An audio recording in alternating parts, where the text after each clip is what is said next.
that too.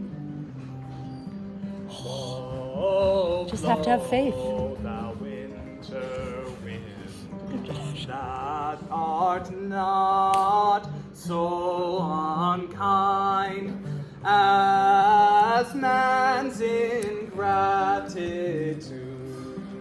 Thy tooth is not so keen, because thou art not seen, although thy breath be rude. Hey ho, sing hey ho, unto the green holly, holly. Most friendship is fading, most loving mere folly. Then hey ho, the holly, this life is most jolly. Not seen him since, oh sir, that cannot be. But were I not the better part made mercy, I should not seek an absent argument, but my revenge, thou present. Look to it. Find out thy brother, seek him with candle, bring him dead or living within these 12 months, or turn thou no more to seek a living in our territory. Thy lands and all things that thou dost call thine, worth seizure, do we seize into our hands, till thou canst quit thee by thy brother's mouth of what we think against thee. Well, that thy highness knew my heart in this. I never loved my brother in my life. Lord, villain, thou. Well, push him out of doors. Damn. Let my officers of such nature make an extent upon his house and lands. Do this expediently and turn him going. Woo!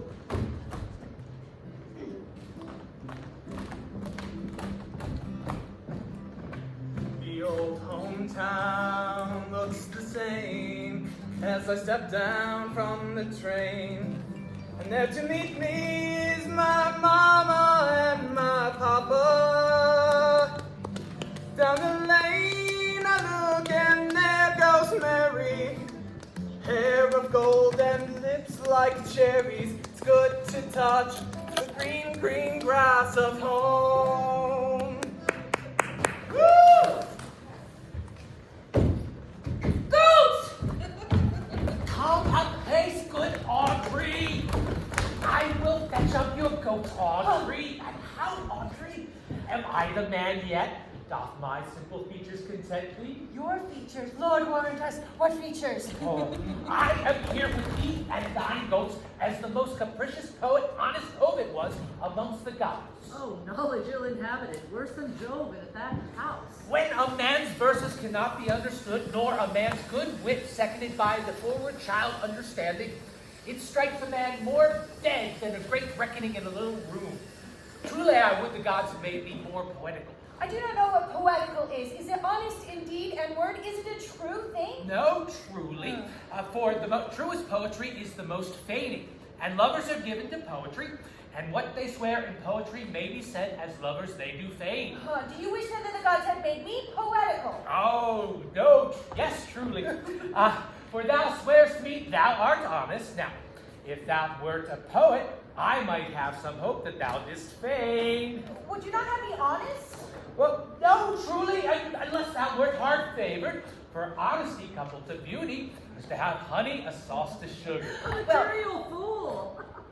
I am not fair, therefore I pray the gods make me honest. Truly, and to cast away honesty upon a foul slut were to put good meat into an unclean dish. Oh, I am not a slut, therefore I pray the gods make me foul. Oh, and truly, and praise the gods for thy foulness. Sluttishness may come hereafter. But be that as it may be, I will marry thee, Audrey, and I have been with Sir Oliver Martex, vicar of the next village, who has promised to meet us here in this place in the forest and to couple us. I would fain see this meeting. Oh, and here comes Sir Oliver now. Good Sir Oliver Martex, you are very well met, very well met. Will you dispatch us here under this tree, sir, or should we go with you to your chapel? Is there none here to give the woman? Well, I'm not here to take her for a gift of any man. Truly, she must be given, or the marriage is not lawful. Proceed! Proceed. I'll give her. Oh, good evening, good master. What do you call it? How do you? You are very well met. I am very glad to see you, even for a toy in hand here. Nay, pray, sir, be covered.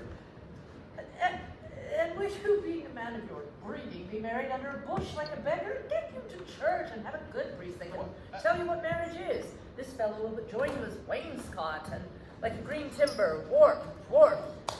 One of you will prove a shrunk panel and like green timber, warp. I am not of the mind that this man is to marry me any better than of another, for this man is not like to marry me well. And not being well married will give me good excuse hereafter to leave my wife. Go with me and let me counsel thee. Come, Audrey. We must be married, or we must live in poverty. Farewell, Sir Oliver. Be gone, I say. I will not to wedding with thee.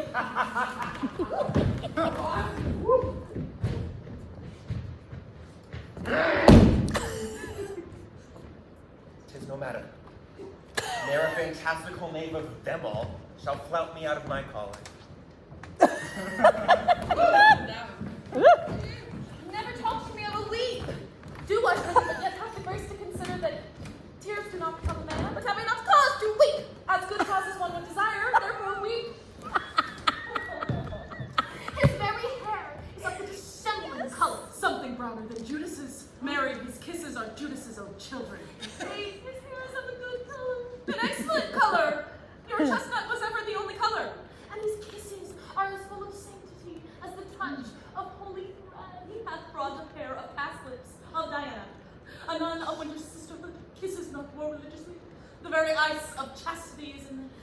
But why did he swear he would come this morning and comes not? Nay, certainly there is no truth in him. Do you think so? Yes. I think he's not a pick purse nor a horse stealer, but for his verity in love, I do think him as concave as a covered goblet or a worm-eaten nut. Not true in love. Yes, when he is in, but I think he's not in. You have heard him swear about right he was. Was is not is. Besides, the oath of a lover is no stronger than the word of a tapster. They are both the confirmer of false reckonings.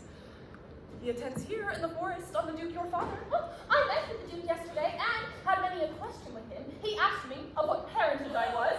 I told him I was as good as he.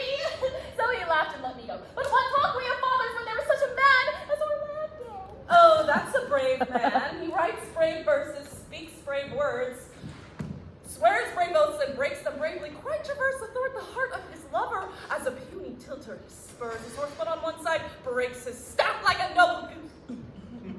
But all's brave that youth mounts and folly guides. Oh, look who comes here. Oh, Mr. Master! Oh, thou oft inquired after to the shepherd that complained of love that you saw sitting by me on the turf, praising the proud and disdainful shepherdess that was his mistress. Well, and what of him?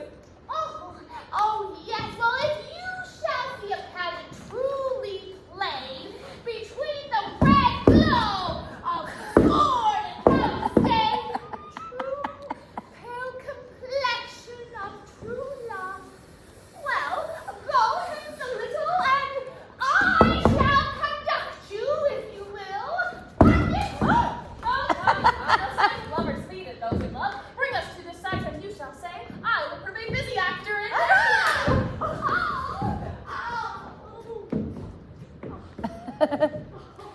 Sweet Phoebe, do not scorn me, do not, Phoebe. Say that you love me not, but say not so in bitterness. The common executioner, whose heart the accustomed sight of death makes hard. Calls not the axe upon the humble neck, but first begs pardon. Will you sterner be than he that dies and lives by bloody draws? I would not be thy executioner. I would fly thee, for I would not injure thee. Thou tellest me mine eyes are murderers. 'Tis pretty sure and very probable that eyes are the frailest things that shut their coward gates on enemies. Should be called tyrants, butchers, and murderers. Now I do frown on thee with all my heart, and if mine eyes could wound, I pray they kill thee. No counterfeit this wound. Why now, lie down, or if thou canst, oh, for shame, lie not, say mine eyes are murderers. Now show me the wound mine eye hath made in indeed. Oh, dear Phoebe, if ever, as that ever may be near, you meet in some fresh cheek the power of fancy, then shall you know the wounds invisible that love's keen arrows make. Oh! But till that time, come not thou near me. And when that time comes, afflict me with thy mocks. Pity me not, for till that time I shall not pity thee. And why, I pray you? Who might be your mother, that you insult, exalt, and all at once over the wretched, but as though you have no beauty, as by my faith I see no more in you than without candle may go dark to bed. Must you be therefore proud and pitiless? Why, what means this? Why look you so upon me? I see no more in you than in the ordinary of nature's sales work. Odds my little life, I think she needs to tingle my eyes too. No! Faith! Proud mistress. Hope, not after it. 'Tis not your inky brows, your black silk hair, your bugle eyeballs, nor your cheek of cream can attain my spirits to your worship.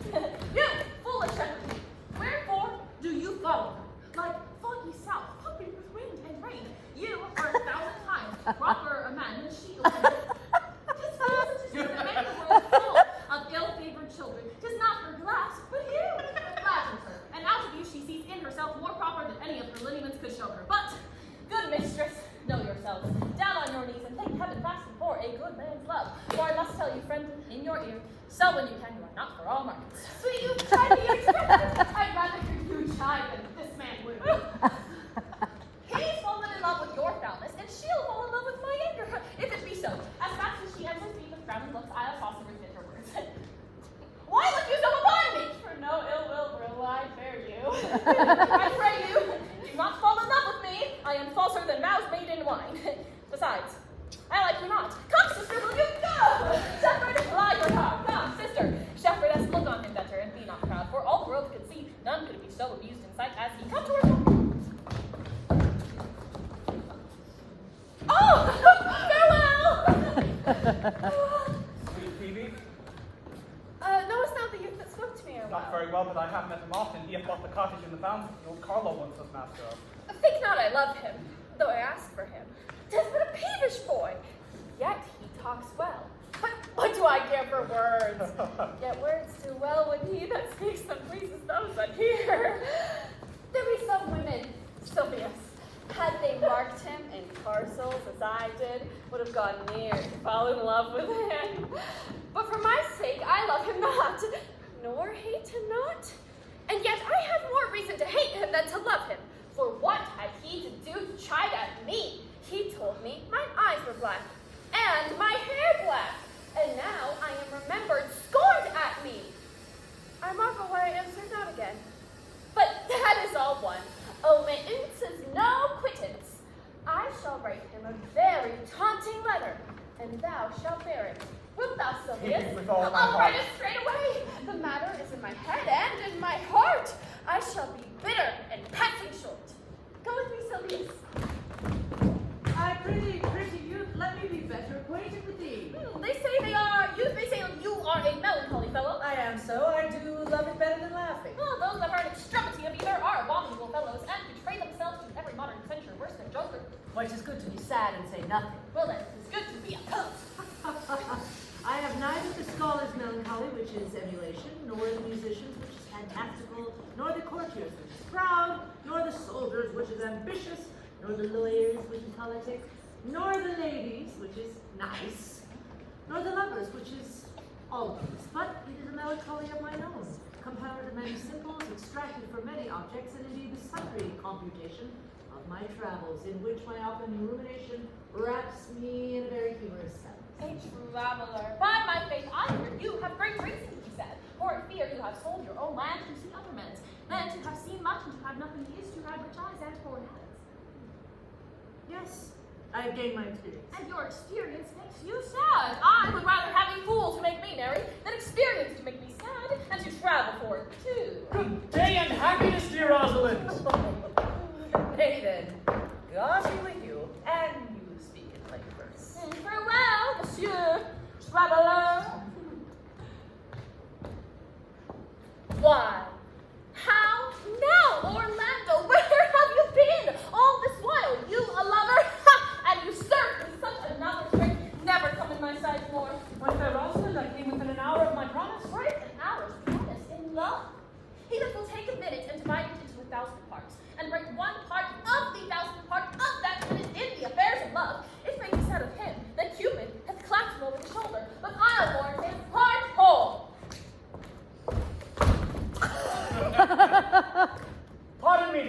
Nay, and you be so tardy, I had his leaf be wooed of a snail. Of a snail. I of a snail. For though he comes slowly, he carries his house on his head. A better jointure, I think, than you make a woman. Besides, he carries his destiny with him. What's that? Why, horns. Oh! Which such you are made to be beholden to your wives for he comes armed in his fortune and prevents the slander of his wife. Virtue is no war maker, and my Rosalind is virtuous, huh? And I am your Rosalind. It pleases him to call you so, but Rosalind, I'm a better leader than you. Come, woo me, for now I am in a holiday humor, and am like enough to consent. What would you say to me now, and I were your very, very Rosalind? I would kiss before I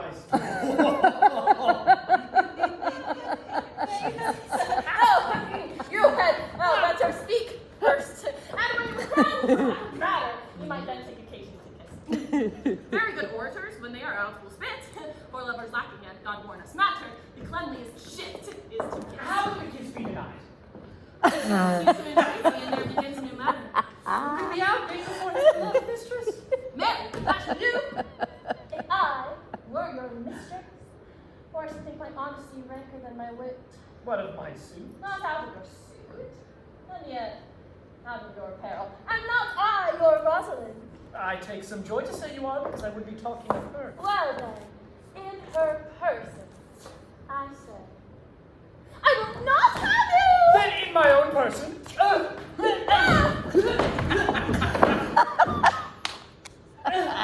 I died.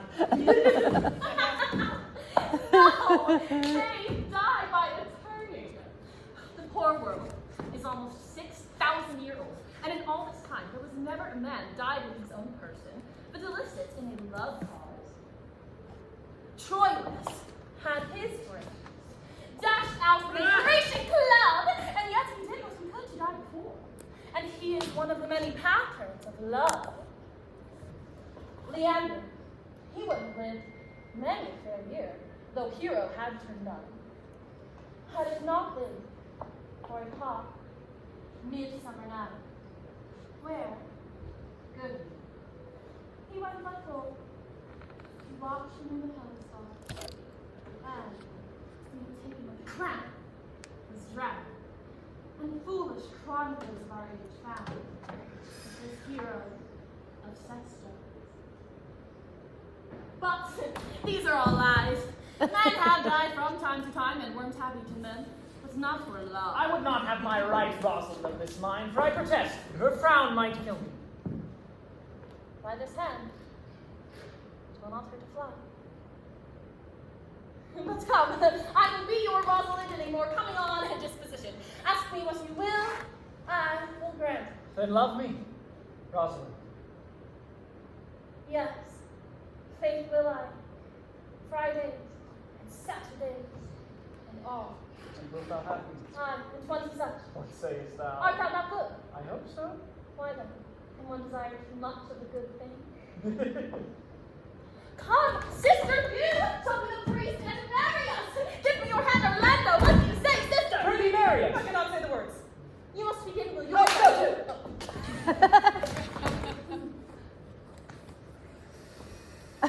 Will you, Orlando, have to wife this Rosalind? I will. I will twain. Why not? As fast as she can marry us. Well, then you must say, I take thee, Rosalind for wife. I take thee, Rosalind, for wife. I might ask you for your permission, but I do take thee, Orlando, to be my husband. Oh, there's a girl goes before the priest. Certainly a woman's thoughts run before her actions. So do all thoughts they are winged? Now tell me, how long you would have her after you have possessed her? Forever and a day. Oh, no, say a day without the ever. No, Orlando. Men are April when they woo, December when they wed. Maids are May when they are maids, but the sky changes when they are wives. Yeah. I will weep for nothing, like Diana in the fountain, and I will do that when you are inclined to be merry. I will laugh like a hyena, and I will do that when you are inclined to sleep. But will my Rosalind do so? By my life, she will do as I do. But she is wise. Or else she could not have the wit to do this. The wiser, the waywarder. Make the doors of God always writ, 'twill out of the casement. Stop that. Twill fly out the key. Stop that. Twill fly out the smoke with the chimney. A man who had a wife with such a wit, he might say, wit with a will. Nay, you might keep that check for it till you met your wife's wit going to your neighbor's bed. Oh, what wit could we have to excuse that? Very to say, she came to see you there. Oh. You will never take her without her answer, unless it will take her without her tongue. Oh, that woman that cannot make her call her husband's occasion. Let her never nurse her child, for she will breed it like a fool. For these 2 hours, Rosalind, I will leave you. Alas, dear love, I cannot last for 2 hours. I must attend the Duke at dinner. By 2 o'clock, I will be with thee again. Aye, go your ways, go your ways. I knew what you would prove. My friend told me as much, and I thought no less. That flattering tongue of yours won me. It's but one castaway, and so come death. 2 o'clock is your hour. Aye, sweet Rosalind. By my faith, and in good earnest, and so God mend me, and by all conceals that are not dangerous. If you break 1 jot of your promise, or come 1 minute behind your hour, I will think you the most pathetical break promise, and the most unworthy of her that you call Rosalind. Therefore, beware my censure, and keep your promise. With no less religion, if thou wert indeed my Rosalind. So adieu. Well, time is your justice that examines all such offenders, and let time try.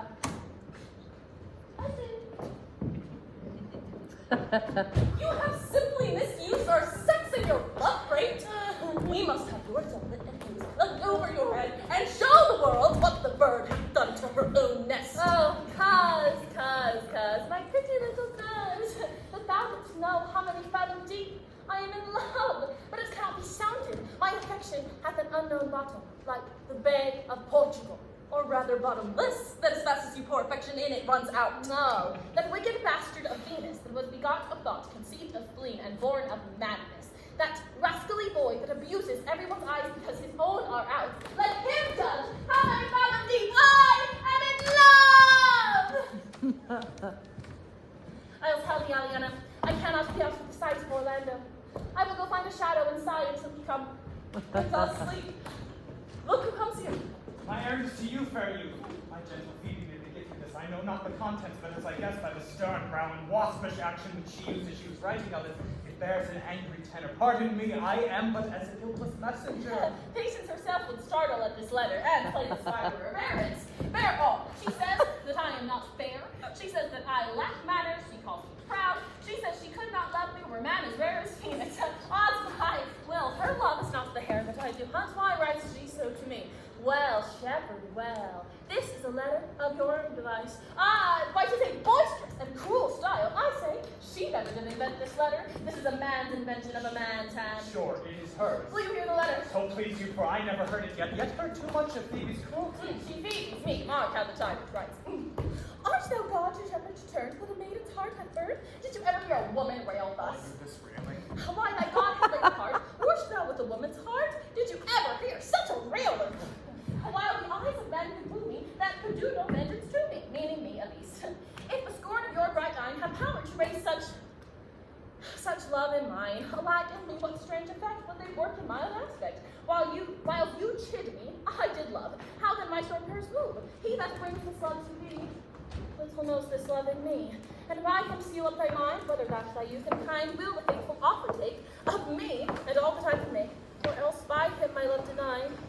And then I'll study how to die. Call you this chiding? Alas, poor shepherd. Do you pity him? No, he deserves no pity. Wilt thou love such a woman? What, to make thee an instrument and play false strings upon thee? Not to be endured. Oh, well, go your way to her. And tell her this. Tell her if she loved me, I charge her to love thee. And if she will not, tell her I will never love her unless thou entreat her for it. If you be a true lover, hence. And not to word, for here comes more company. Good morrow, fair ones. Orlando doth commend him to you both, and to that youth he calls his Rosalind, he sendeth bloody napkin. Are you he? I am. What does me make of this?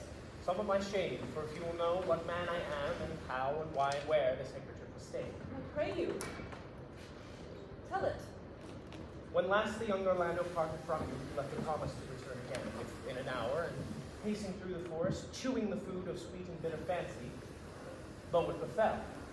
He threw his eyes aside and marked what object did present itself, under an oak whose boughs were mossy with age, and high-top bald with dry antiquity, a wretched, ragged man, o'ergrown with hair, lay sleeping on his back. A lioness, with udders all drawn dry, lay couching head on ground with cat-like watch, for when that to the sleeping man should stir, for 'tis the royal disposition of that beast to prey on nothing that does seem as dead. This scene, Orlando did approach the man and found it was his brother, his only brother. Oh, I have heard him speak of that same brother, and he did render him the most unnatural that lived amongst men. For well I know he might do so, for well I know he was unnatural. But to Orlando, did he leave him there, food to the hungry and such lioness? Twice he turned his back in purpose so, but kindness nobler ever than revenge, and nature stronger than his just occasion, made him give battle to the lioness, who quickly fell before him. And this, from miserable slumber, I awaked. Are you his brother? Was you he rescued? You that he so oft contrived to kill him? 'Twas I, but 'tis not I. I do not shame to tell you what I was, since my conversion so sweetly tastes being the thing that I am. But for the bloody napkin.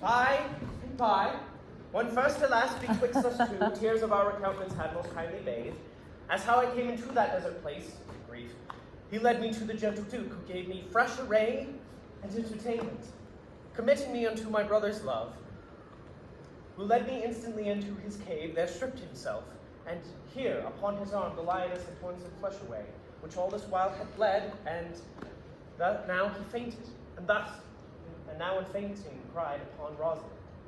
Brief, I recovered him, bound up his wound,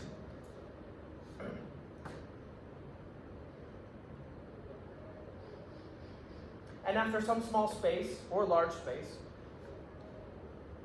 he sent me hither, stranger as I am, to tell the story that you may excuse his broken promise, and to give this napkin unto that shepherd youth he doth in sport, called his Rosalind.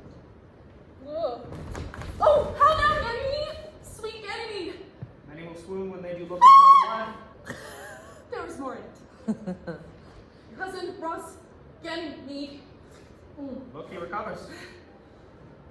I would I were at home. We'll lead you thither. I pray you, will you take him by the arm? Be of good cheer, youth. You, man, you lack a man's heart. I do so, I confess it. Sarah, I would tell you this was well counterfeited. I pray you, tell your brother how well I counterfeited him. Oh! This was not counterfeit. There is too great testimony in your complexion that it was a passion of earnest. No, counterfeit, I assure you. Well then, take a good heart and counterfeit to be a man. So I do. But in faith I should have been a woman by right. You look paler and paler. Pray you draw homewards. Sir, go with us. That will I do so, for I must bear answer back how you will excuse my brother, Rosalind.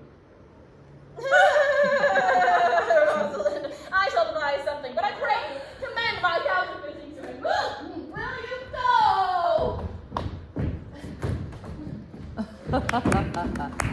We shall find a time, Audrey.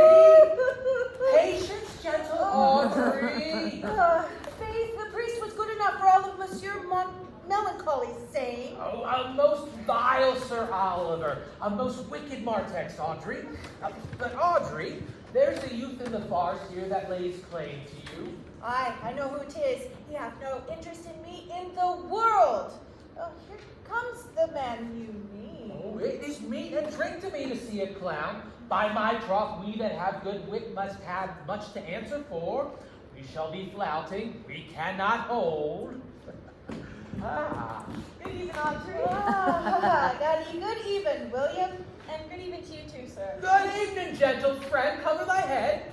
Cover thy head, pray. Cover thy head. How old are you, friend? 5 and 20, sir.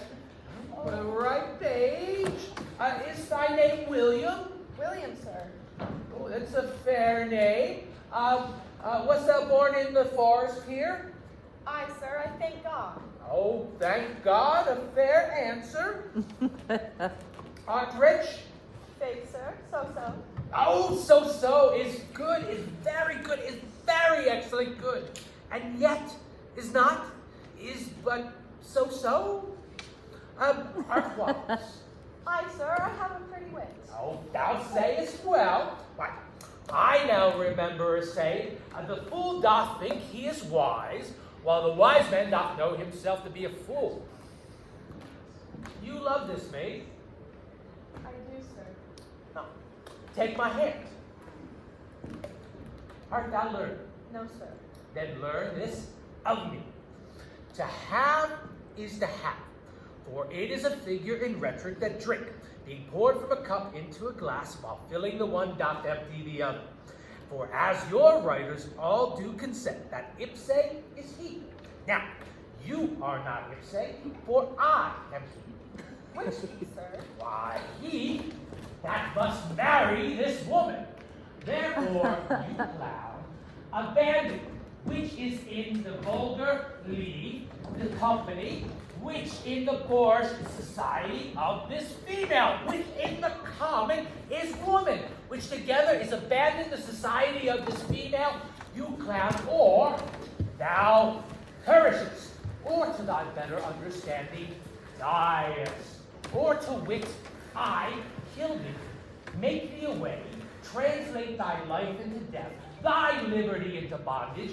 I will deal with thee in poison, or in bastinado, or in steel. I will bandy with thee in faction. I will overrun thee in policy. I will kill thee in 150 ways. Therefore, clown, tremble and depart. Do, good William. Our mistress and mistress to come away! I attend.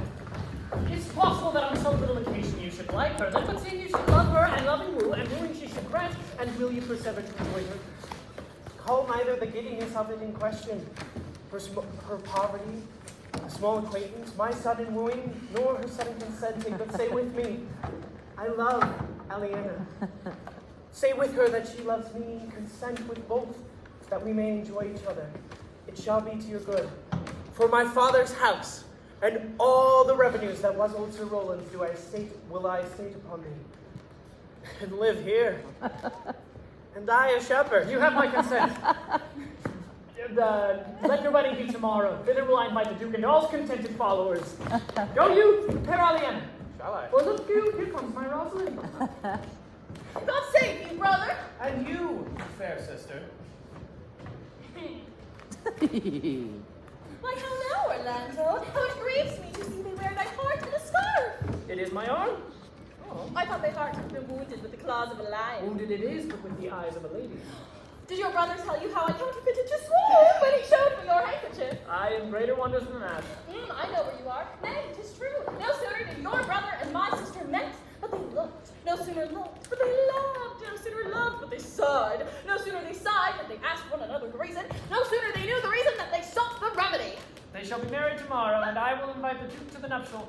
But oh, how bitter a thing it is to look into happiness through another man's eyes. By how much the more shall I tomorrow be at the height of heart heaviness, by how much I think my brother happy and have him what he wishes for. Why then tomorrow I cannot soon return for Rosalind. I can live no longer by thinking. I will weary you then no longer with idle talk. Believe then, if you please, that I can do strange things. I have, since I was 3-year-old, conversed with a magician, one most profound in his art, and yet not damnable. If you do love Rosalind, so near the heart as your gesture cries it out. Tomorrow, when your brother marries Aliena, shall you marry her? I know into what straits of fortune she is driven, and it is not impossible for me, if it appear not inconvenient to you, to look upon her tomorrow, human as she is, and without any danger. Speakest thou in sober means? For my life I do, which I tender dearly, though I say I am a magician. Therefore tomorrow, put you in your best array, bid to your friends, for you will be married tomorrow if you shall, and to Rosalind if you will. Oh, here comes a lover of mine and a lover of her. You have done me gentleness to show the letter I writ to you. I care not if I have it. It's my study to seem despiteful and ungentle to you. You are therefore followed by a faithful shepherd. Look upon him, love him, he worships you. Good shepherd, tell this youth what 'tis to love. It is to be all knit. Oh, it is to be all made of sighs and tears. And so am I for Phoebe. And so am I for Ganymede. And so am I for Rosalind. And so am I for... No woman. It is to be all made. It is to be all made of faith and service. And so am I for Phoebe. And so am I for Ganymede. And so am I for Rosalind. And so am I for no woman. It is to be all made of fantasy, all made of passion, and all made of wishes. All adoration, duty, and observance. All humbleness, all patience and impatience. All purity, all trial, all observance. And so am I for Phoebe. And so am I for Ganymede. And so am I for Rosalind. And so am I for no woman. If this be so, why blame you me to love If this be so, why blame you me to love If you? this be so, why blame you me to love you? You speak to, why blame you me to love you? I should her that is not here, nor doth not hear. How could you? Why? I pray you! No more of this. Like the howling of Irish wolves against the moon. I will help you if I can. I would love you if I could. Tomorrow, meet me all together. I will marry you if I ever marry woman, and I will be married tomorrow. I will satisfy you if I ever satisfied man, and you will be married tomorrow. I will protect you if what pleases you contents you, and you shall be married tomorrow. As you love Rosalind, meet. As you love Phoebe, meet. And as I love no woman, I will meet. So fare you well, and let me back. I'll not fail if I live! Nor I. All right. Oh.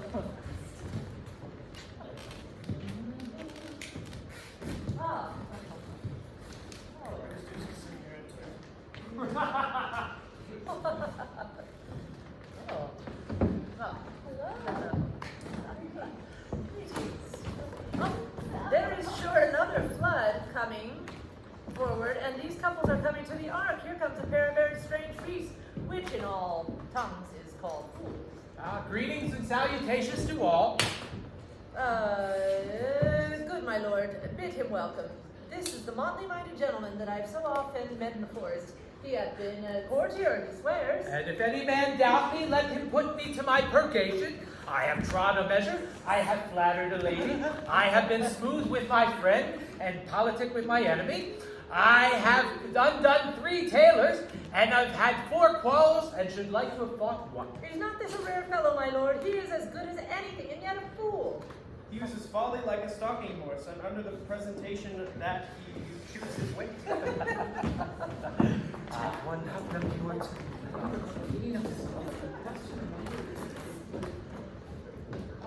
Go back to the beginning of the scene. Yes. No issue. Also, dost thou believe, Orlando, that the boy can do all this that he promised? I sometimes do believe and sometimes do not. As those that fear, they hope, and know they fear. Oh, patience once more while our contract is over. You say, if I bring in your Rosalind, will bestow her upon Orlando here? That will I have kingdoms to give her. You say you will have her when I bring her. That will I, were I of all kingdoms king. You say you will marry me if I be willing. That would I should have tried the hour after. But else refusing me, you will give yourself to this most faithful shepherd. So is the bargain. You say you will have her if she will. To have her and death were both one thing. I have promised to make all these matters even. Keep your word to give your daughter. Keep yours, Orlando, to receive his daughter. Keep your word, Phoebe, that you will marry me, or else refusing me to give yourself to this shepherd. Keep your word, Sylvius, that you will have her if she refuse me. And from hence I go to make all these matters even. I do remember in this shepherd's boy some lively touches of my daughter's faith. My good lord, the first time that I ever saw, my deepest feelings received a shock. What? My good lord, the first time that I ever saw him, he thought he was a daughter to your.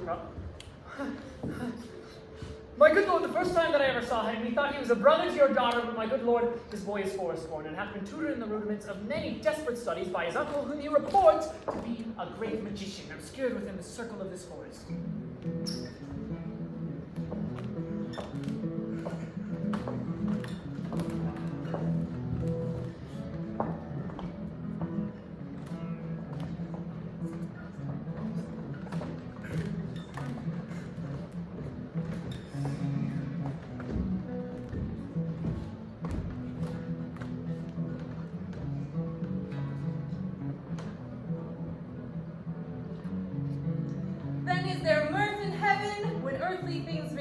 home together. Good Duke, receive thy daughter. Juno from heaven brought her hither, that thou mightst join her hand with his, whose heart within his bosom is.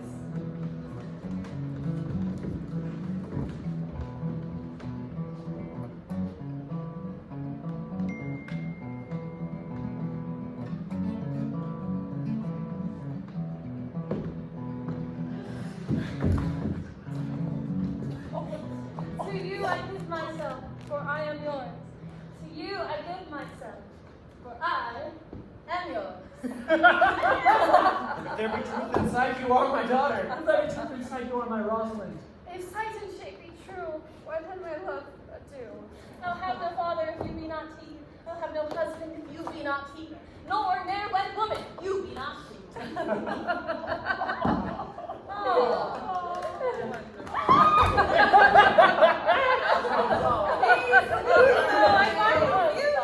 Tis I must make conclusion of these most strange events. Here's 8 that must take hands to join in Juno's bands if truth holds true hence. You and you, no crush shall part. You and you are heart in heart. You to his love must accord, or have a woman to your lord. You and you are sure together as the winter to foul weather. Whilst a wedlock hymn we sing, feed yourselves with questioning that reason wonder may diminish. How thus we met and these things finish.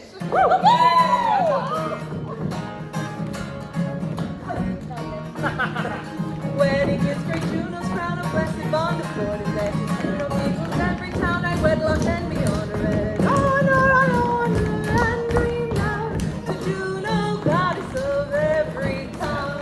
Honor and green now, Juno, goddess of every town.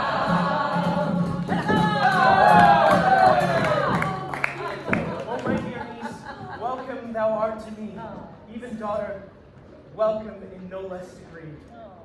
I will not eat my word, now thou art mine. Thy faith, my fancy to thee doth combine.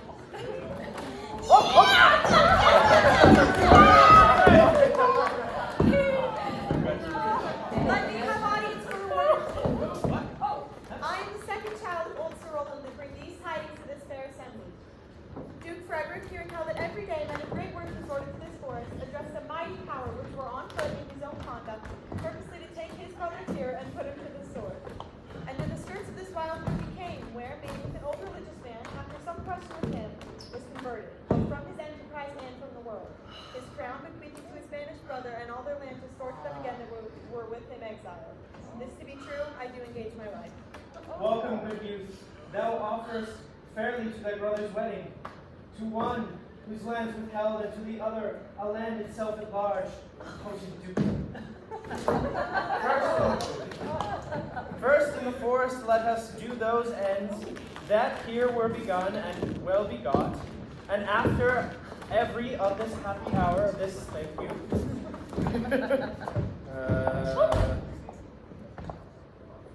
And after this of every happy number that have endured true days and nights with us, shall spare that good of our reward return fortune, according to that measure of their states.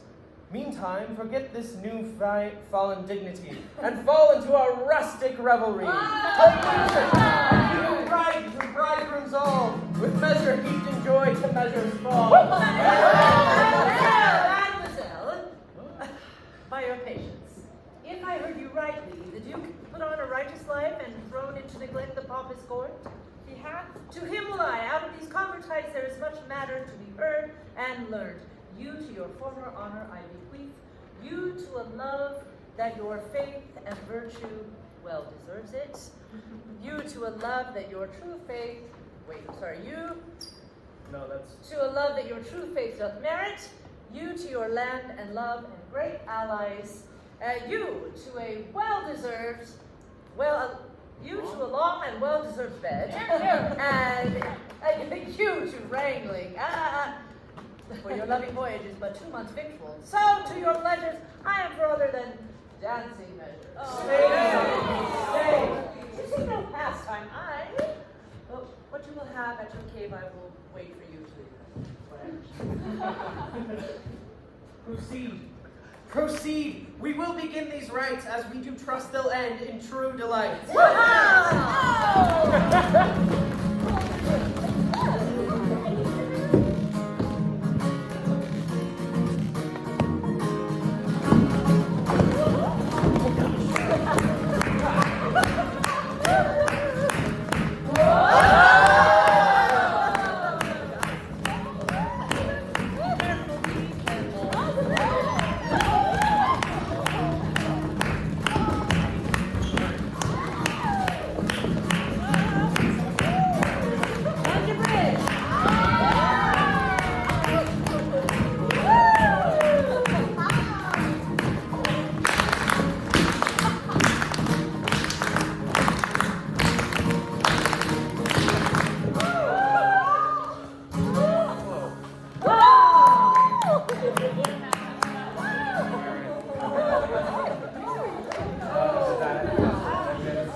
But it is no more unhandsome than to see the Lord of the Prologue.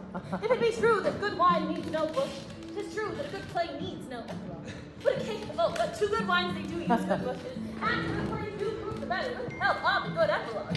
What a case am I in then, that a neither good epilogue nor not insinuate that he would be half of the good play. My way is I am not furnished like a beggar, therefore to them will not become me.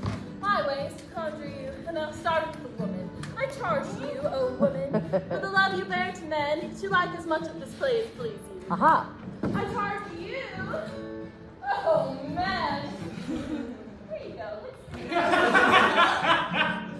I charge you, O men, for the love you bear to woman, so I perceive by your simpering that none of you hates them. And between you and the woman, the play may please. If I were a woman, I would kiss as many of you as had beards that please me, faces that liked me, and complexions with breasts that defied me not. And I am sure, as many of you have good beards, or good faces, or sweet breasts, will, for my kind offer, when I make my curtsy, bid me farewell. Ah! Woohoo! Yeah!